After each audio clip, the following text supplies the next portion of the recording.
అమ్మవారు అనగానే మనకు అనేక రూపాలు గుర్తుకొస్తాయి.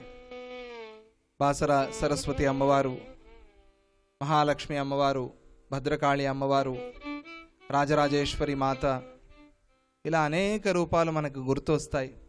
మన దత్తభక్తులకి జయలక్ష్మి మాత రూపం గుర్తొస్తుంది అమ్మవారు అనగానే. అదేవిధంగా అమ్మవారి విశేషమైన రూపాల్లో మహాకాళి రూపం ఒకటి, కాళికా రూపం ఒకటి. అమ్మవారు 18 చేతులతో అష్టాదశ భుజగా రాక్షస సంహారం చేసి చాలా ఉగ్రమైన కర్మ చేసి పరమశాంతంగా ఉండే అమ్మవారు. అది విశేషం. అంత భయంకరమైన కర్మ చేసి కూడా ముఖంలో ఏ మార్పు లేకుండా చాలా సౌమ్యంగా నవ్వుతూ ఉండే తల్లి. ఆ రూపాన్ని కూడా మనం దర్శనం చేస్తాం. కాళీ అమ్మవారు తత్వం తెలియని వాళ్ళకి భయం కలిగిస్తుంది, తత్వం తెలిసిన వాళ్ళకి పరమాత్మలాగా కనిపిస్తుంది. రామకృష్ణ పరమహంస ఉన్నారు, కాళీమాత చాలా ఉగ్రంగా కనిపిస్తే ఆయన సంతోషంగా ఆనందించి, అమ్మ నన్ను అనుగ్రహించేందుకోసం బిడ్డను వెతుక్కుంటూ వచ్చావా అని నమస్కారం చేశారు. స్వామిజీ వారికి కూడా కాళికామాత అంటే చాలా ఇష్టం, ఎన్నోసార్లు విన్నాం మనం. అటువంటి ఆ రూపాన్ని గురించి, ఆ రూపంలో ఆ తల్లి చేసిన లీలా వైభవాలు విశేషాలని గురించి వింటే మనకు శత్రు పరాజయం, శత్రు నాశం కలుగుతుంది. శత్రువుల నుంచి వచ్చే బాధలన్నీ కూడా తొలగిపోతాయి. శత్రువులు లేని వాళ్ళకి లోపలి శత్రువులు ఉంటారు కదా, అంతఃశత్రువులు, వాళ్ళు నశిస్తారు. కామక్రోధ లోభ మోహాలు నశిస్తాయి. అలాగే మనలో ఉన్న సమస్త రోగాలు కూడా ఆ అమ్మవారి లీలా వైభవాన్ని వింటే పటాపంచలైపోతాయి. అమ్మవారి చరిత్రని, అది కూడా అసుర సంహార ఘట్టాన్ని, మహిషాసుర మర్దిని ఘట్టాన్ని వింటే బీపీ తగ్గుతుంది అని చెప్తారు. బ్లడ్ ప్రెషర్ ఉన్నవాళ్ళు చాలా విచిత్రం, అటువంటి మాటలు వినకూడదు అంటారు. కానీ ఇది చాలా విచిత్రంగా ఉంది. అమ్మవారి చరిత్రలో ఎవరైతే ఇటువంటి ఈ ఘట్టాన్ని వింటారో అటువంటి వాళ్ళకి ఈ రక్తపోటు అనే రోగం, బీపీ, ఈ రోగాన్ని కంట్రోల్ చేసుకునేందుకు అమ్మవారి ఆ మహిషాసుర మర్దిని ఘట్టాన్ని వినాలి అని చెప్తారు. అలాగే హార్ట్ డిసీజెస్, మనకి గుండెకి సంబంధించిన రోగాలు, హృద్రోగాలు, వాటన్నిటినీ కూడా ఆ చరిత్ర పోగొడుతుంది అని ఫలశ్రుతిగా చెప్తూ ఉన్నారు. అటువంటి కథాభాగాన్ని ఈరోజు మనం చెప్పుకోబోతున్నాం. నిన్న శ్రీరాముడు ఆ తల్లిని ఎలా ఉపాసించాడు అనే ఘట్టాన్ని చెప్పుకున్నాము.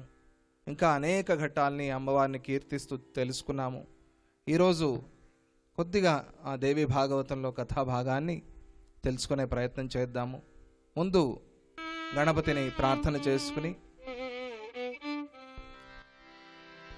గం గం గణపతి వినాయక, గం గం గణపతి వినాయక, గం గం గణపతి వినాయక, గం గం గణపతి వినాయక, క్షిప్రగణపతి వినాయక, క్షిప్రగణపతి వినాయక, విభ్రమదూర వినాయక, విభ్రమదూర వినాయక, గం గం గణపతి వినాయక, గం గం గణపతి వినాయక, లంబోదర హే వినాయక, లంబోదర హే వినాయక, లంబౌరగధర వినాయక, లంబౌరగధర వినాయక, గం గం గణపతి వినాయక, గం గం గణపతి వినాయక, సచిదానంద వినాయక, సచిదానంద వినాయక, సద్గురుదత్త వినాయక, సద్గురుదత్త వినాయక, గం గం గణపతి వినాయక, గం గం గణపతి వినాయక, గం గం గణపతి, గం గం గణపతి, గం గం గణపతి వినాయక గం గం గణపతి గం గం గణపతి గం గం గణపతి వినాయక వినాయక వినాయక వినాయక వినాయక.